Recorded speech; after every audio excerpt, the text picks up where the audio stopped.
아무런 이유 없이 그냥 나도 모르게 도박을 하게 되는 것 같지만 천천히 관찰해보고 찾아보면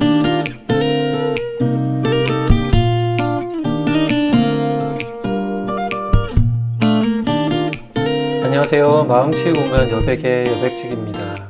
도박 문제로 상담 받으시는 분들에게 제가 가끔 질문을 드려요.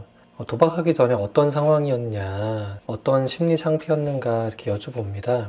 근데 많은 분들이 그때 특별히 기억이 나지 않는다, 도박할 만한 특별한 이유나 상황이 아니었다, 이런 식으로 답변하는 경우가 많거든요.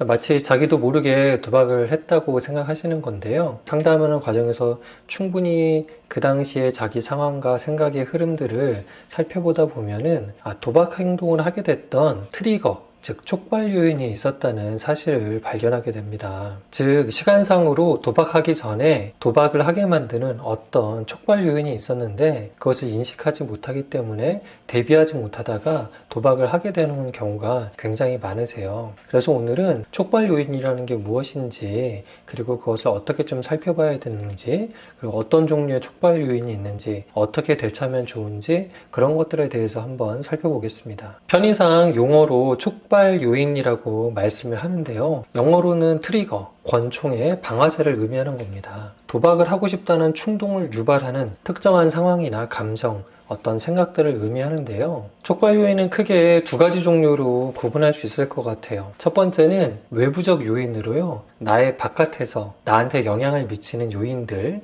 예를 들면 도박 광고나 도박 사이트를 이제 봤을 때 자극이 될 수 있잖아요. 아니면 친구가 도박 이야기를 할 때 또 그런 것들이 자극이 되고 촉발 요인으로 작동할 수가 있습니다. 월급날 큰 목돈이 내 통장에 들어왔을 때, 또는 기대하지 않았던 보너스라든가 여윳돈이 생겼을 때, 이런 것들이 촉발 요인으로 작동하기도 하고요. 또 대표적으로 빚 독촉을 받았을 때도 그들이 촉발 요인이 되는 경우가 굉장히 많습니다. 또 여러 가지 스트레스 받는 상황이 있잖아요. 회사에서 업무가 잘 안 된다거나, 회사에서 상사와 갈등이 있다거나, 집에서 가족과 다툼이 크게 있었다거나, 이럴 때도 감정적으로 동요가 되기 때문에 촉발 요인으로 작용될 수가 있습니다. 두 번째로는 내부적 촉발 요인이 있거든요. 그러니까 나의 외부 상황과 상관없이 나의 내면적인 문제 때문에 생겨나는 요인들도 있습니다. 대부분은 자기 자신의 감정과 좀 관계가 있는데요. 예를 들면 외로움이나 우울감 같은 좀 부정적인 감정을 느낄 때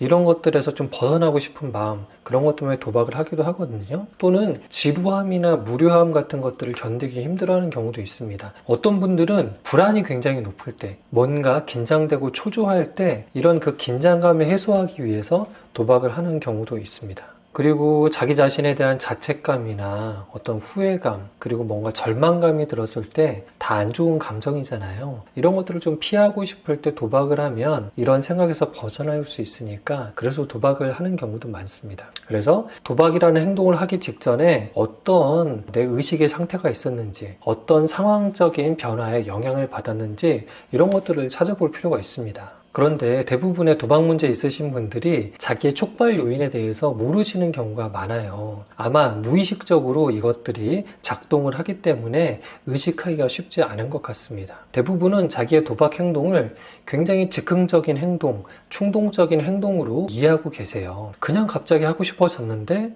이렇게 의식하시는 경우가 굉장히 많습니다. 그리고 촉발 요인이라는 것은 순간적으로 바로 지나가기 때문에 그 순간을 포착해서 알아차리기가 굉장히 어렵거든요. 자기가 외부로부터 그런 영향을 받았다는 사실조차 알지 못한 채, 자기 안에 그런 변화가 있었다는 사실조차 인식하지 못한 채 행동으로 바로 연결되는 경우가 많습니다. 그리고 세 번째로는 자기에게 도박을 하게 되는 어떤 근본적인 이유, 촉발 요인이 있다는 것 자체를 애써 무시하고 싶어서 이것을 인식하지 않는 경우도 있어요. 이런 이유 때문에 내가 도박 행동을 하게 되는 촉발 요인을 좀 찾기가 어려운데요. 중요한 것은 도박 중독에서 회복하려면 이 촉발 요인을 잘 인식하시는 것이 굉장히 중요합니다. 도박 행동 이전에 자기 자신이 어떤 상태였고 어떤 의식을 가지고 있었는지 관찰하는 훈련을 하실 필요가 있어요. 이왕이면 도박 행동을 하기 전에 자기 의식의 흐름을 잘 관찰하시면 좋고요. 잘 안 된다면 도박 행동이 있은 후에라도 그 당시의 상황들을 꼼꼼히 관찰하고 살펴보면서 이런 것들을 찾아내실 수가 있습니다. 그렇다면 촉발 요인을 찾기 위해서 어떻게 하면 좋을까요? 첫 번째는요, 도박 충동이 생긴 순간을 기록하는 겁니다. 도박을 하고 싶었던 순간 어떤 일이 있었는지 그 당시의 순간을 일단 한번 기록을 해보시는 겁니다. 그리고 두 번째로는요, 그 도박을 하기 직전에 어떤 상황이었나 그것을 한번 살펴보세요. 월급이 나왔나? 누구에게로부터 스트레스를 받았나? 아니면 우울하거나 지루했나? 그런 어떤 상황의 변화, 내 감정의 변화가 있었나? 이런 것들 곰곰이 한번 되돌아보는 겁니다. 그리고 세 번째는요, 그래서 촉발 요인의 패턴을 찾는 건데요. 이렇게 계속 기록하다 보면요, 좀 반복되는 패턴들이 있습니다. 아, 그래. 나는 목돈을 만지게 될 때, 내 수중에 목돈이 생겼을 때 도박 충동이 올라오는구나. 아, 나는 지루할 때, 무료할 때 도박을 하고 싶어 하는 마음이 드는구나. 나는 누군가에게 잔소리 들을 때, 나는 누군가로부터 스트레스 받을 때, 그럴 때 짜증이라는 감정이 올라오면 도박을 하게 되는구나. 이런 반복되는 패턴을 찾아보시는 것이 중요합니다.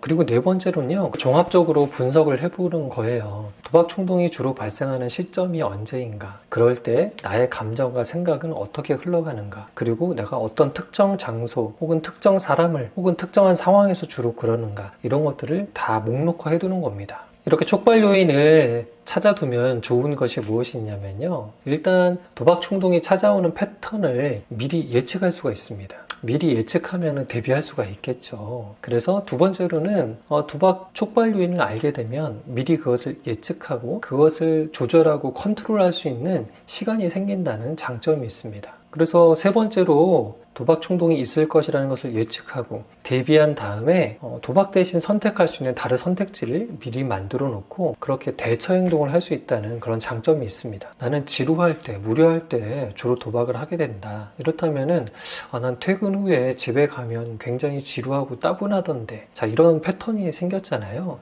그러면 미리 이제 그것을 대비할 수가 있겠죠.